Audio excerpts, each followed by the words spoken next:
আজকে পুডিংটা বানিয়ে নিব ব্রেড দিয়ে এবং তার জন্য প্রথমে আমি 3টা ডিম ভেঙে নিয়েছি। আমি ব্লেন্ডারে ব্লেন্ড করে নিব। তার সাথে পরিমাণ মতো চিনি দিয়ে দিচ্ছি অল্প কিছুটা দুধ, যাতে ব্লেন্ড করতে আমার সুবিধা হয়। আর ব্লেন্ড করে নিয়ে এখন আমি দিয়ে দিব টুকরো করে রাখা পাউরুটি। আমি এখানে 4 পিস পাউরুটি নিয়েছি।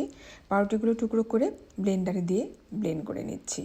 বেশ ভালো করে ব্লেন্ড করার পর এতে দিয়ে দেবো ভ্যানিলা এসেন্স এবং সাথে গুঁড়া দুধ।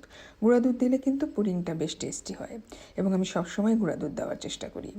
এবং বাকি দুধটুকু এখন ঢেলে দিচ্ছি, আবার ব্লেন্ড করে নিব এবং ব্লেন্ড করে ভালো করে ছেঁকে নিব যাতে পাউরুটির গুঁড়োগুলো না থাকে। তো হয়ে গেল। আর এদিকে আমি পুডিংয়ের বাটিতে ক্যারামেল করে নিয়েছি এবং এখন ঢেলে দিচ্ছি পুডিংটা। এটা আমি ভাপে দিয়ে দিব। 1 ঘন্টার পরিমাণ সময় লাগবে এবং 1 ঘন্টার মধ্যে আমার পুডিংটা হয়ে যাবে। তো পুডিংটা আমার হয়ে গেছে। এখন আমি সার্ভিং ডিশে ঢেলে দিব। তবে সার্ভ করার পর যেটা বুঝলাম, আমার ক্যারামেলটা একটু সমস্যা হয়েছে হয়তোবা, যার জন্য এভাবে বের হয়ে আসছে পুডিংটা। তবে দেখতে কিন্তু খুব একটা খারাপ হয়নি, তবে টেস্টটা অসম্ভব মজা হয়েছে। তো এই ছিল আমার আজকের ব্রেড পুডিংটা আপনারা বানিয়ে দেখবেন, বেশ মজা হয়।